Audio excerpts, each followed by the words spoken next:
Atangiye gukundana umuhungu wa mbere mwakundanye afite imyaka 14. Ubu Regis ni nk'umukunzi wa kanga ugize. Gwinera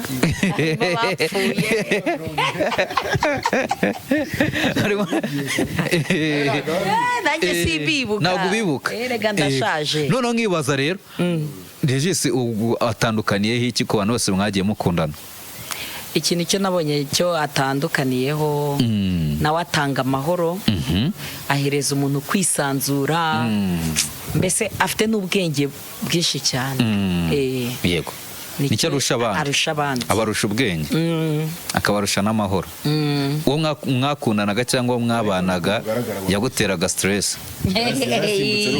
Yanteraga stress cyane cyane cyane, ariko ubu ndatuje. Uratuje? Hari uwo mwakundanye ari uwigeze gukubita? Oya, nagarankubita.